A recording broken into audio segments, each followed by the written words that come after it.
Good afternoon, and welcome to the Federal Railroad Administration's Interstate Rail Compact Grant Program webinar. Before we begin, I would like to take you through the items you see on your screen. The PowerPoint presentation for the webinar appears in the top left window of your dashboard. Before the presentation begins, I'd like to go over the webinar format. We'll start with a brief welcome, introduce our speakers, and then launch into the presentation. Following the FRA portion of the webinar, we'll have a question and answer session where FRA will address any questions related to the Interstate Compact Grant Program. And a second round of Q&A will follow the last presenters. And at this time, I would like to hand the presentation over to Jesse to introduce our speakers. Hi, good afternoon. Welcome everyone, and thank you for joining the Interstate Rail Compact Grant Program webinar. I'm Jessie Samwell, and I'm a community planner with FRA. We have a lot of information for you today about interstate rail compacts that we're excited to share, so I'll jump right into the introductions and our agenda. So today I'm very happy to be joined by professionals with diverse experience relating to interstate compacts. Their presentations will cover a variety of topics that'll be helpful in thinking about the potential role of an interstate compact in your region. So today I'm joined by Dan Logsdon, who is the director of the National Center for Interstate Compacts. I'm also joined by Laura Cleaver, the director of the Midwest Interstate Rail Compact. And finally, we're also joined by Knox Ross, the chairman of the Southern Rail Commission, and John Spain, the vice chairman of the Southern Rail Commission. I want to thank our guest speakers for joining us today to share your experience and your expertise. So we'll be discussing a lot of topics in today's webinar that should provide a good introduction to interstate rail compacts. First, I'll provide an overview of the new Interstate Rail Compact Grant Program that came out of the Bipartisan Infrastructure Law. Next, we'll hear from Dan Logsdon on the history and current uses of interstate compacts. Then we'll hear from Laura Cleaver, who will discuss the current work and evolution of MIPRC. And finally, we'll hear from Knox Ross and John Spain, who will discuss the work of the Southern Rail Commission. Okay, so jumping into an overview of the IRC grant program. This is a new grant program that came out of the Bipartisan Infrastructure Law, and it is a competitive grant program that provides financial assistance to entities implementing an interstate rail compact. So this is the first time in many years that Congress has addressed interstate rail compacts, and we believe it shows Congress's intent for interstate rail compacts to play a more central and formal role in the development of intercity passenger rail. So the purpose of this grant program is to support interstate rail compacts in expanding their roles to take on a more central role in advancing multi-state rail networks. And this program seeks to achieve this through building the capacity of interstate rail compacts. So let's discuss eligibility. Eligible applicants for this program include only interstate compacts that have been established in law, which typically occurs through states passing identical legislation to stand up a compact. So FRA is aware that there is a small pool of applicants that currently meet this criteria. We think that this program is intended to be broader, so we're developing a partnership to offer assistance to entities that are interested in establishing an interstate rail compact, and I'll talk a little bit more about that later on. Next, I'll just touch on the eligible activities the IRC program can fund, and those include the cost of administration, systems planning studies, which are high-level planning studies like regional rail plans that occur prior to project-level planning, the promotion of intercity rail service, the preparation of application for federal grants, and the coordination of service operations. All right, now I'll just touch on some of the selection criteria for the grant program, and those include the amount of funding received, including funding from a rail carrier or other participation by state, local, regional governments, and the private sector. The applicants work to foster economic development through rail service, particularly in rural areas. Whether the applicant seeks to restore service over routes formerly operated by Amtrak. the applicant's dedication to providing intercity passenger rail service to communities that are underserved by other intercity public transportations, whether the applicant is enhancing connectivity and geographic coverage of the existing national network of intercity passenger rail service, and whether the applicant has been engaged to identify projects that enhance multimodal connections. So this slide describes the award limitations for the IRC grant program. So there is a $3 million set aside per fiscal year to fund this grant program, and a maximum of $1 million per applicant per fiscal year can be awarded. And no more than 10 awards can be made each year. There's also a required 50% non-federal match. Also, only expenses related to intercity passenger rail service that is operated by Amtrak are eligible under this program. I also want to mention that there may be the potential to award multi-year grants to applicants in order to provide more predictability in funding to an interstate compact. So this grant relates to other FRA grant programs in that it can be the starting point for an interstate compact to go through the project development process. Interstate rail compacts are eligible applicants for other FRA grant programs, including CRISI, Corridor ID, Fed State Partnership, and Restoration Enhancement. So as systems planning is an eligible activity under the grant, an interstate compact could use this grant program as a starting point in the project development process and could apply for these other grant programs as the stages of development for a project progresses. So you could identify a corridor through systems planning and then apply to the Corridor ID program to study it in more detail. So you can find out more information about these other grant programs at the web link in the slide. All right, so that's an overview of the IRC grant program. There's still a lot of details to be worked out to create the framework for the program, and FRA will be seeking feedback in order to do that. So an important part of establishing this grant program is stakeholder outreach. We want to ensure that we understand how this grant program can be most effective. So we want to get feedback on how this program should take shape. So we'd like to get feedback on aspects of the program, including challenges that may make it difficult to establish an interstate rail compact, which of the eligible activities would be most useful, and if a framework to sequence those activities would be helpful. So this summer, we'll release a request for information that will ask for input on these topics and more. And we'll also host a listening session this summer to allow for further conversation on what should come out of this program. So after we complete that stakeholder outreach, we have a tentative plan to release the NOFO for this program in the fall time. So as I stated earlier, FRA is aware that at this point in time, the potential pool of applicants for this grant program is small, and we'd like to help expand the pool of eligible applicants. So to do that, FRA is partnering with AASHTO and the National Center for Interstate Compacts to offer support to entities that are interested in establishing an interstate rail compact. So this partnership will allow us to offer support and technical assistance to help guide the process of establishing an interstate rail compact. We'll hear from Dan Logsdon from the National Center for Interstate Compacts next. His organization is the country's only provider of technical assistance to interstate compacts, and they provide training and facilitate the creation and revision of interstate compacts. We'll also be working with Shane Gill from AASHTO, who is the program director for multimodal transportation and has a lot of experience in rail policy, including establishing AASHTO's Rail Resource Center and serving states in establishing both the Next Generation Corridor Equipment Committee and the State Amtrak Intercity Passenger Rail Committee. So we're thrilled to have AASHTO and the National Center for Interstate Compacts supporting this grant program. We have some idea of the type of work we'd like to do, but we want to make sure we have feedback on the type of assistance that would be most helpful. So this is information we'll also seek this summer. So I'm very excited to introduce this partnership to you, and we will continue to share details as the program develops. So now I'm going to hand it off to Dan Logsdon to talk more about interstate compacts.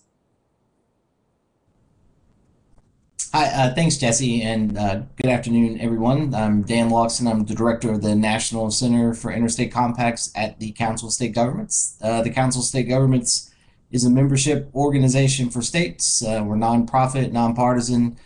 We were founded in 1933, and one of the things that we've always worked on are interstate compacts. So, almost have 100 years of history working on these documents, and so I want to just give you a brief overview of what they are and then talk about the development process. I know we've already had a question on that. So at at bottom, these are contracts between and among states. States like them because they are an effective way to protect state sovereignty.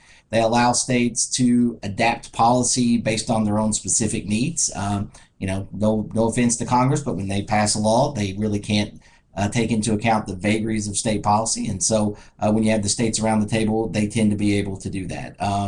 It does protect collective state sovereignty. And these things are also just very simple. I'll get into how they've, evolved over the years. But again, the states are negotiating and agreeing to a set of provisions in a contract, and then those provisions are binding and enforceable, which makes them different from other state agreements. And I'll also get into that later. So the benefits, again,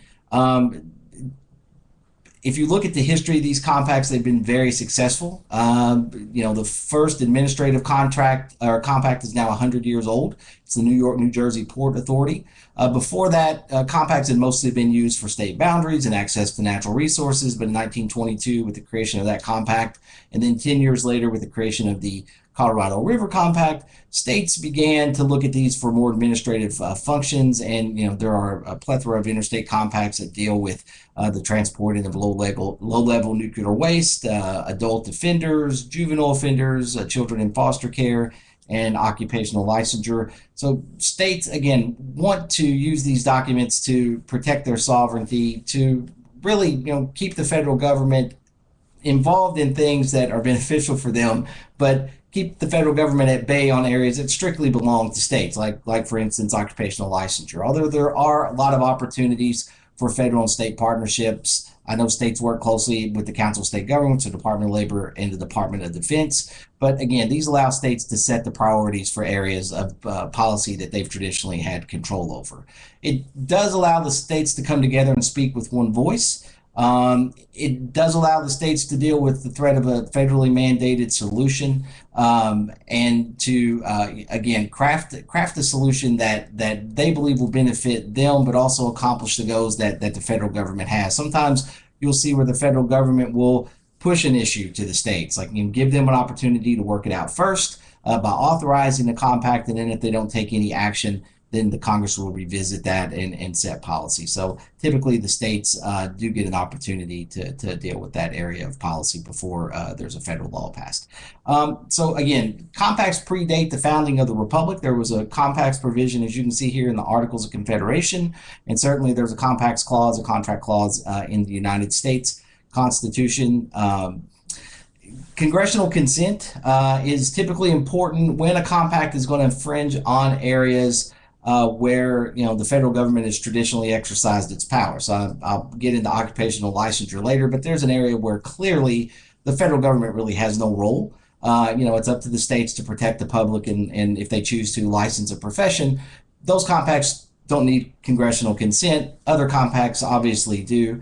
And so getting congressional consent can be important depending on the policy area. I just wanted to point out here that for the attorneys on the webinar, this is a typical legal approach to things. I know it says there that essentially that any agreement has to get congressional consent. The Supreme Court has determined that any doesn't necessarily mean all. So that's why you have compacts with congressional consent and some without. So I mentioned administrative functions earlier, and here's the areas where compacts have come together in the last 100 years that states are using for administrative functions. And then you've got resolved boundary disputes. You've got the one there between Missouri and Nebraska that actually took place in 1990. You got a mutual aid compact, the Emergency Management Assistance Compact, that's actually housed at CSG. And then in the bottom right-hand corner, the New York, New Jersey Port Authority. What we're working on right now mostly, and it ebbs and flows, and again, these things evolve, are occupational licensure compacts. So what these compacts do is allow practitioners or professionals in a licensed profession to practice in other states without having to go through the licensure process there. And here again is an area where, although the federal government doesn't really play a role in occupational licensure, they have encouraged the states and frankly pushed the states to come up with better solutions around interstate portability for licensure. And the states have responded by assisting with the creation of all these compacts for licensed professions that you can see there, and CSG's worked on all of these. In fact, the ones in italics there, we're developing them through a cooperative agreement we have with the Department of Defense because they'll all contain provisions for military spouses.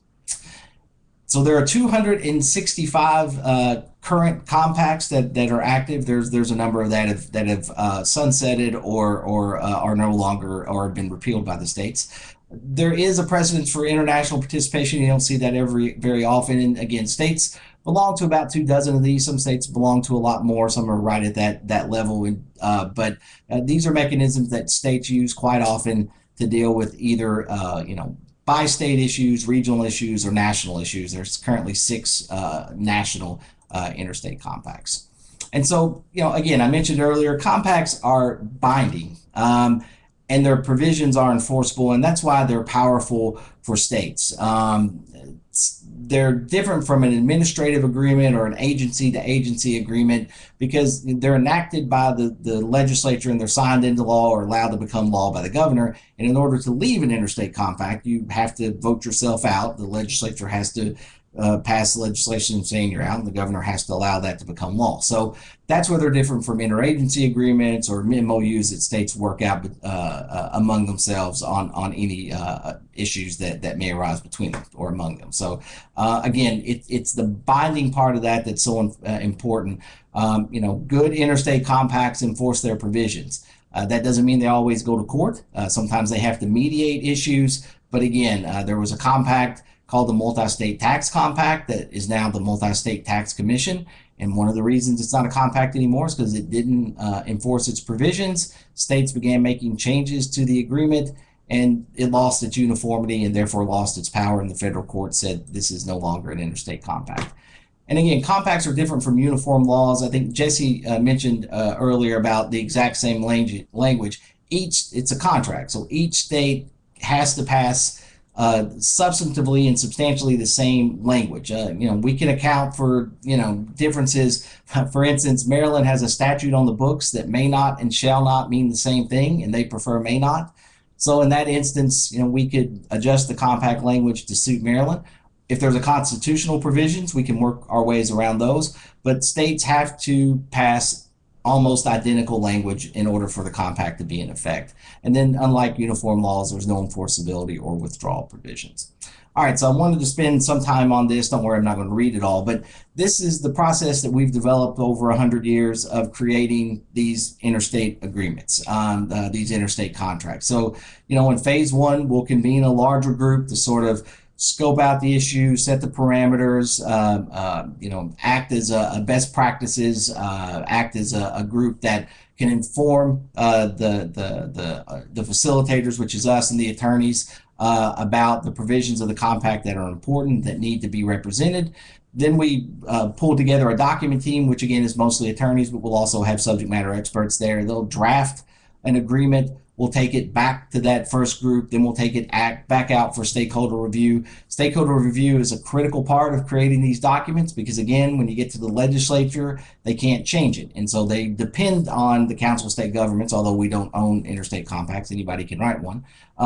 They depend on us that we've vetted it and we've taken that feedback into consideration. So that's a critical component for us. Then once you reach a consensus, we at CSG, we don't vote with a group on a compact. We'll reach consensus on a document. We move on to the next phase, which is educating the states about it and getting it and having it be enacted. We provide technical assistance to the states to understand what it is and its key provisions. Once it's enacted and it reaches a certain threshold, and that's just an arbitrary number, frankly, it's about political viability. For these licensure compacts, They typically set the number of states that need to enact it in order for it to become operational at 10. They think a fifth of the states sends the right signal. Other compacts in the past that have the notion of being national in scope, like the Adult Offender Compact or the Juvenile Compact or the recent Military Children's Compact, set that number at 35 to give states an indication that this is going to be national in scope, and we're not going to become operational until we reach that 35th state. But again, once you reach that level, then we enter phase 3, because you really never leave phase 2 if you want to be a national compact. But certainly if you're a regional or bi-state compact, once you reach that number, you're finished with phase 2. Phase 3 is standing up the Interstate Commission. Typically, all modern compacts, this is something that we suggest, have an Interstate Commission. The Interstate Commission is just there to interpret and administer and implement the compact. That's it. Certainly, Interstate Commissions have very powerful rulemaking authority, but it's the guardrails are the words on the page in the four corners of the document. It can't act outside its provisions. This is something that gives state legislatures a lot of heartburn. It's something that we have to continually explain to them, and it still gives them heartburn. But again, if you look at the history of these documents with interstate commissions and their rulemaking authority, very rarely has a commission acted outside of that. And if they do, that's why the courts exist. And again, that's why there's mediation provisions that we include in the compact so that it doesn't have to rise to that. But again, we believe it's a best practice to create an interstate commission for a compact. We're not wedded to that. If the group that we're working with and the states are working with it think they can make something work without it, we're certainly willing to entertain that. But our recommendation is typically create that interstate commission so you've got a body that will administer this compact and implement it and can mediate any disputes. And so with that, I think it's my turn to turn it over to Laura Cleaver with the Midwest Interstate Passenger Rail Commission. Laura? Thank you, Dan. Thank you, everyone, for joining today, and thank you very much to the FRA for hosting this webinar. I know it seems a kind of a complicated thing to wrap your head around. I'm hoping that by me giving an example of a regional compact among the states, that it'll help you to understand and get it a little bit more in your head. So the Midwest Interstate Passenger Rail Compact we were originally conceived by a Midwestern Legislative Conference task force. That was a group of legislators under the Midwestern Legislative Conference of the Council of State Governments that came together and said, we want to see passenger rail more strong in our region. We want to see how states can work together. We met with the FRA to talk about it under Jolene Mueller-Torres at the time. This was back in the late 90s. We met with state DOTs and advocacy groups and decided that developing a compact among the states was the best way to go to meet that objective. In the Midwest Interstate Passenger Rail Compact, 12 states are eligible to join. And Dan was referring to the number of states that have to adopt it before it originally comes into being. And that for us was 3 states. And so, as both Jesse and Dan have said, there was uniform language that passed the states by each of these states that have passed it and joined the commission. In substance, it has to be the same. There can be little things on the side as far as internally in the state, how they appoint people or something like that. But the substance and the language of the compact has to, there's no amendments allowed, in other words. So, just a little bit of history there. I just told you that, our beginnings were in a time where there was no real funding for passenger rail development and not a real strong partnership between the federal and the state governments to encourage passenger rail development. So we did a lot of our work in Washington for the first 10 years or so, really establishing those relationships with members of Congress, getting them on board, getting, funding started. And as I'm sure most of you know, there has been funding starting mainly in 2008 and then going forward with in 2015, especially with the FAST Act that put passenger rail service and rail itself underneath the whole entire surface transportation and provided pools of funding for the states. So here is just an outline on the aspects of MIPRC's compact. I'm going to just focus on a couple of them that are most important. And there's a link in the web links if anyone wants to look at the entire language of the Midwest Interstate Passenger Rail Compact. The purpose of MIPRC is through member states and partners to promote, coordinate, and support passenger rail service. That's a nutshell kind of thing. But through the years, we have worked on developing and implementing plans and improvements for Midwestern city passenger rail service. We advocate for Midwestern interests regarding passenger rail development, support state departments of transportation, of our member states in their passenger rail plans, and have led the FRA-Led regional planning efforts for our region. And I'll talk a little bit more about that last bullet at the end of my presentation. Within the compact and within any compact are things that the commission must do for MIPRC. There's functional aspects like adopting bylaws, expending funds, excuse me, reporting, that kind of things, but there's also policy aspects within it. We left them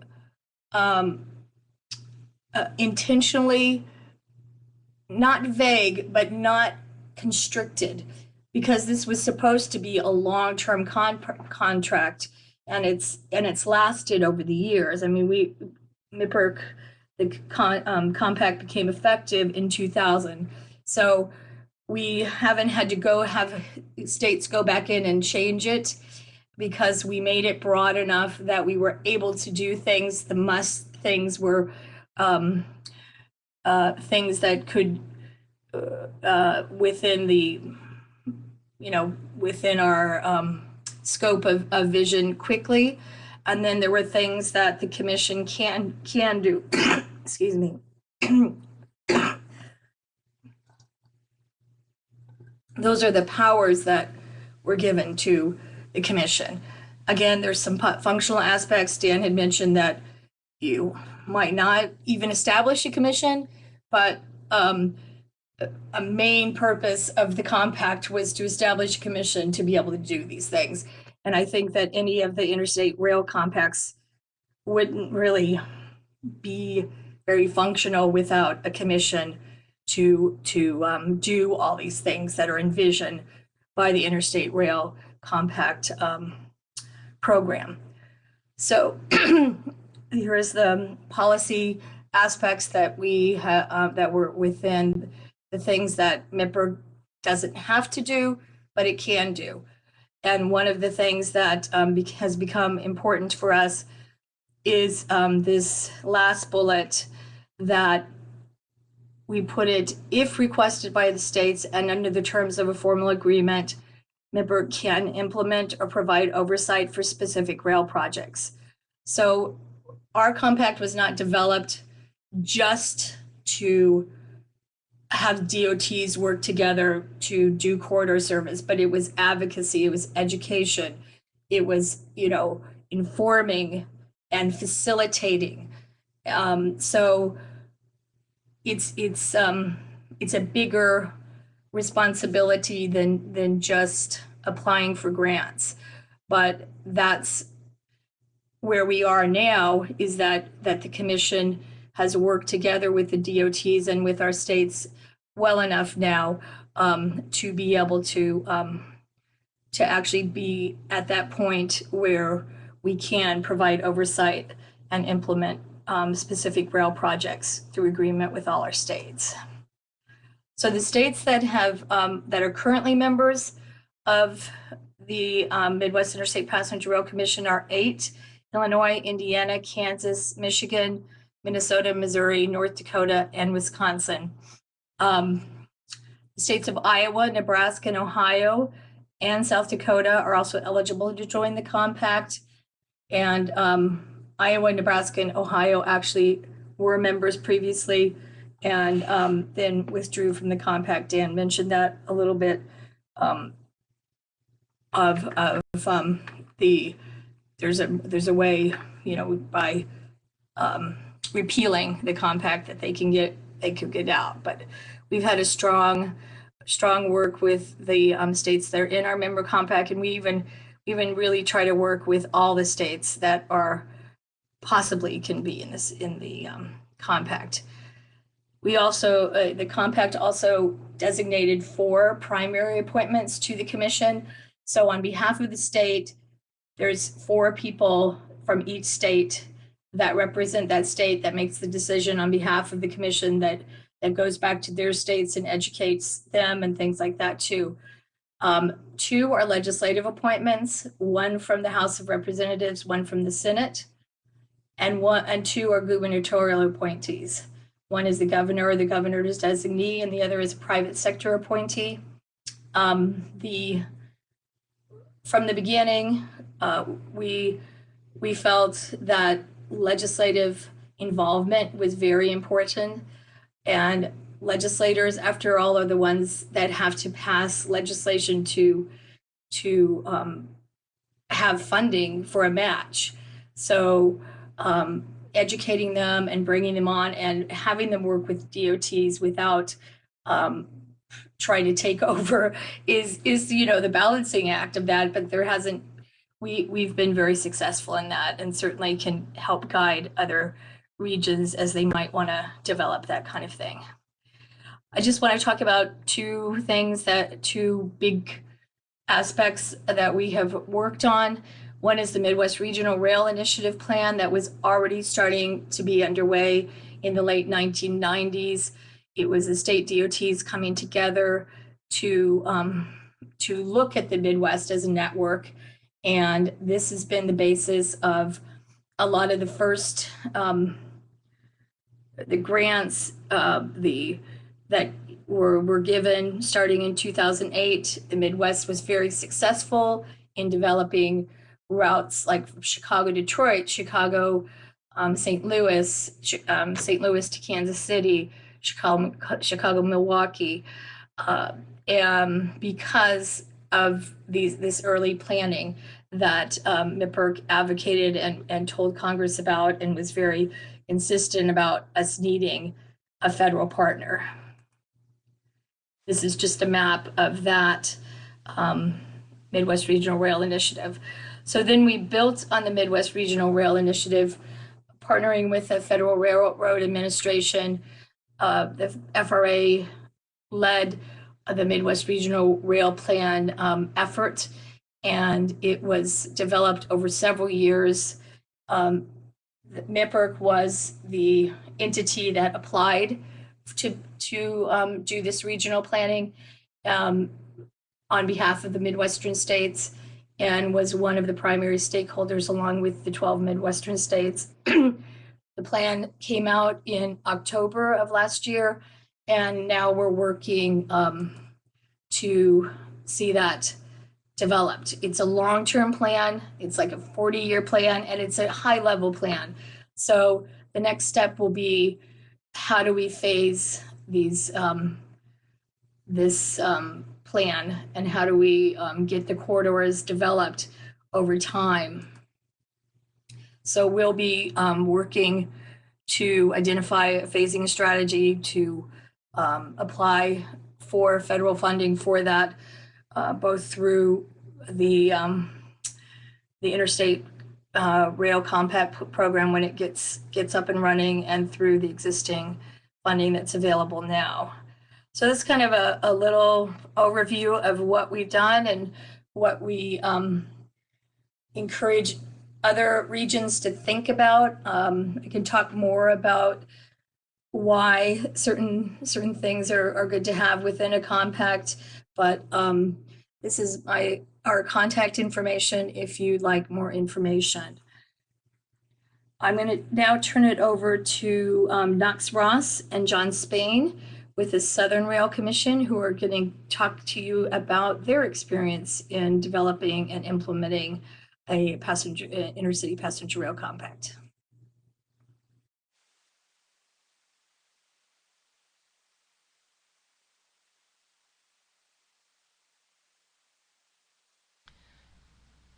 And John and Knox will be sharing their video here in just a moment.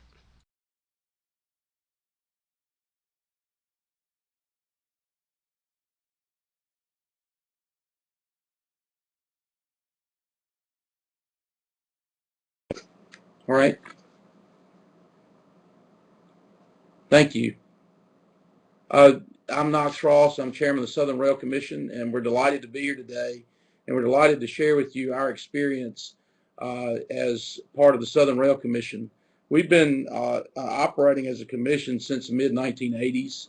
We were formed by an act of Congress has been discussed today. Then our three states, Mississippi, Alabama, and Louisiana, enacted enabling legislation very similar to what's been explained earlier that formed our commission.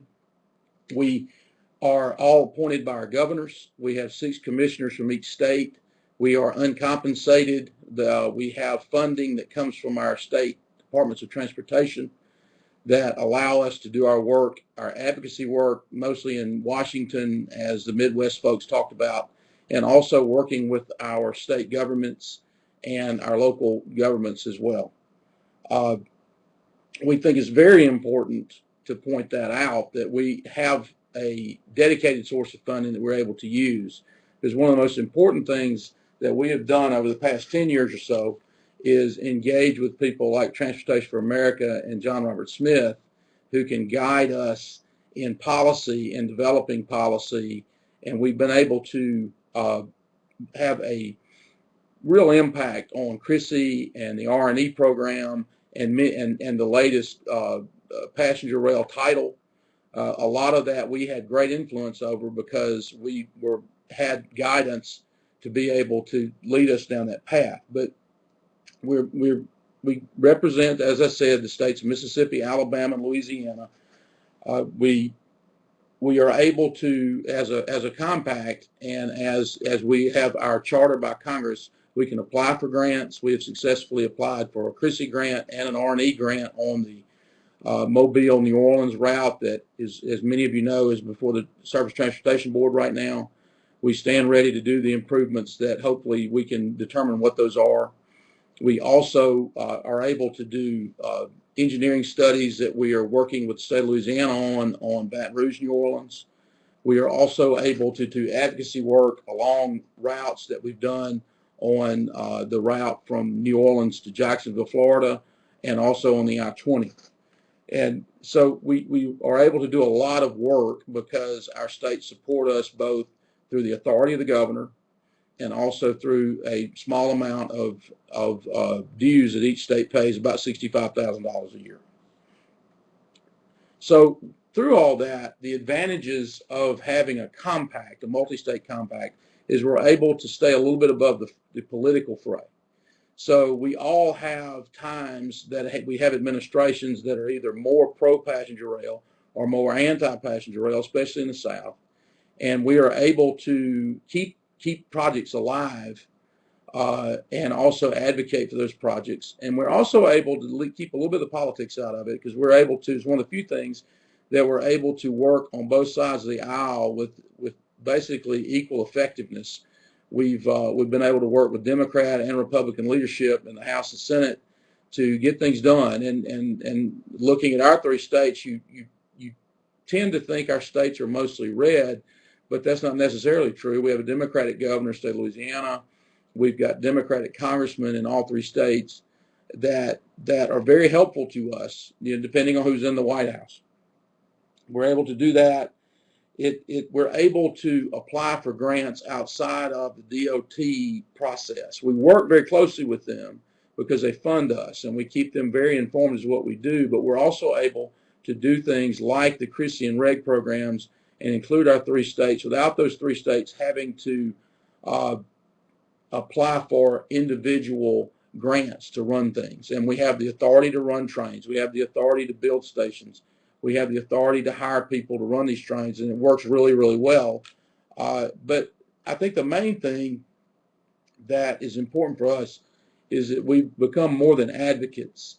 We represent our states. We have congressional authority. We have state authority. We have the authority to be able to write grants, to receive grants, administer grants. We put out grants ourselves for stationary improvements, for platforms, different projects that are very important to the projects that we have moving forward. But again, I want to stress that the guidance that we receive from our friends at Transportation America has been indispensable in allowing us to become effective. Because when I first got on the commission, I think John would agree, we were sort of meeting and looking at each other, saying, what are we going to do? And we reached out, and after a couple of failed attempts, we found John Robert Smith and his crew, and we were taken off, and we're about to run a train, which in the South, this is a spectacular performance that we're very close to running, not only 1, but probably 3 or 4. And it's a very exciting time for us. But I can't stress enough, these compacts work. They work very well. And even when you have a state or 2, if you've got more than 3 that aren't as on board with it, it allows you to be able to sort of bring them along or bridge the gap until they come along. I think that's the most important thing. We've been able to keep the Baton Rouge, New Orleans project alive for years through administrations who were not friendly to it. And I think that's another point that is very important in these compacts. We have projects, especially those in Louisiana, that only affect the state of Louisiana. But we see as a compact that these are just as important than as projects that might affect all 3 of our states, because we want to see wheels turn. It's important to build the ridership of our 3 states. So we treat all of our projects the same. They're not a 3-state project and then 1-state project. They're all the same. And we put that as I think that's a very important thing to consider as you're moving forward with projects in these compacts. John, you want to add to that? Thank you, Knox, and thank you for the Federal Railroad Administration for giving us the opportunity to share with you some of our experiences at the Southern Rail Commission. In listening to the earlier presentations, I reflected on how blessed we were that as early as 1982, Congress put together the Southern Rail Commission. One of the interesting things that legislation allows us to do, and we have actually had conversations about it over the years, is we can expand to adjacent states.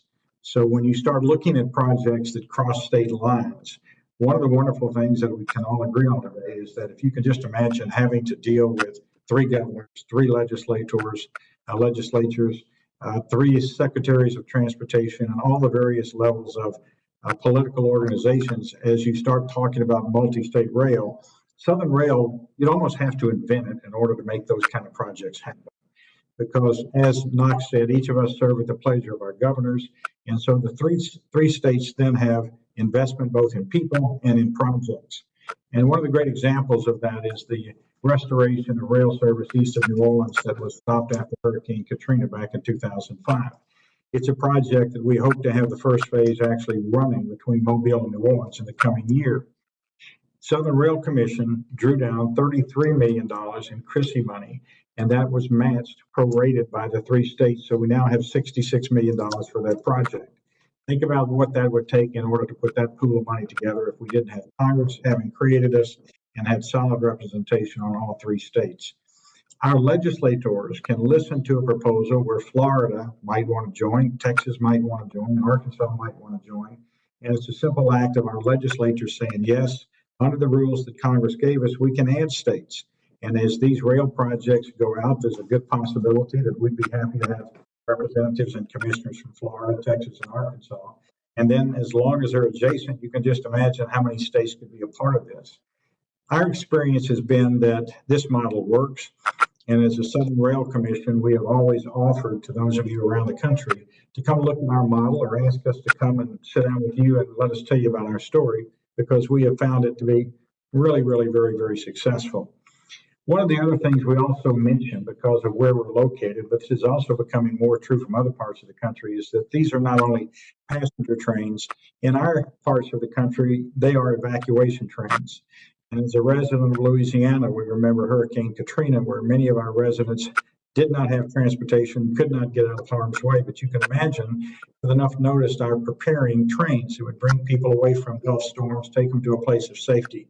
And so it becomes really important when we think about climate change, sea rise, coastal land loss in those areas around the country, even Superstorm Sandy, where you need vehicles to get lots of people out of harm's way, would be a good example where these kind of compacts can work together, both in good times and times of tragedy. So we would encourage people to look at our model. We think it makes a lot of sense. It's been very, very efficient in bringing our states together. As Knox said, here in Louisiana, we have multiple projects. We're working and have been now for a passenger restoration between Baton Rouge and New Orleans. Ultimately, we want to extend that to the north part of the state, so we have passenger service connecting Dallas to New Orleans, which we think would be very popular. Recently, we just completed the legislative session in Louisiana. We're pleased to tell you that about $35 million has been committed in various funds for the Baton Rouge, New Orleans, which can now be used to leverage federal dollars on the infrastructure plan. And another $10 million was allocated to the I-20 corridor, which will connect Mississippi to Texas across the northern part of the state. At any given time, we've got 3 or 4 projects, but we're really, really pleased that at this point in time, we both have state funding and federal funding for intercity rail that will bring many of these projects into fruition, we think, in the next 24 months. So the vehicle of the Southern Rail Commission is working. We're proud of the work we do. Commissioners come and go, governors come and go, but the commission has a list of priorities, and we've been able to show that we can continue that work through various administrations. And frankly, as commissioners come and go, because governors change the members of our commission every once in a while. So it's a good model. It works for us. And if we can help anyone, please reach out to us. At the end of this, we'll give you our contact information. Don't hesitate to call or email us, and we'd love to share our story and answer any of your questions. I did want to point out, this does not have to be a tedious process to form these commissions. You can use our template to pass it, and then the states, usually in these, the states are pretty easy because they're not really paying a whole lot to it. It's not a tedious multi-year process. I would say you can get it done in one legislative session, depending on when each state session operates. So don't let a lot of this language scare you from saying we can't do this, we can't do that. I think it's something that can be done fairly quickly within a year or two. And I say that only because I don't know when your legislative sessions are. But usually when we go to our legislators, and we've been educating them over the years, I think that's extremely important to understand that we meet with them on a regular basis. They do what we ask them to do. So it's not a tedious process. It doesn't have to be. It can be pretty straightforward. Yeah, as Knox said, each state dues is about $65,000 a year, so we don't have a lot of money. But as we also said, that we are eligible to apply for RAISE and CRISI grants and various other sources of funding, and we've been successful with that over the years. So it's a there is no real permanent staff. We have contracts with, as Ross said, representatives in Washington that represent our interests there that have been key to our success. We also have some minor contracts that take care of our public relations and social media and those kinds of things. But, you know, when the state's governors look at this and say, these people wake up every day and volunteer to work on these projects, and they have, in many cases, become experts because we've been involved on the subject matter for a long time. And for a relatively small amount of money each year, they keep us engaged in a multi-state compact that allows conversations and actions to be taken very quickly. And our level of credibility and trust with the states has been proven all the way back since 1982. So it's a really inexpensive, efficient model that you could look at. And as I said, if we can help, just let us know. Thank you. very much, John and Knox, for your comments. They're very, very helpful. Very much appreciate everyone's participation. Our contact information will be available, so feel free to send. I'll hand it off to Mary to do the wrap up.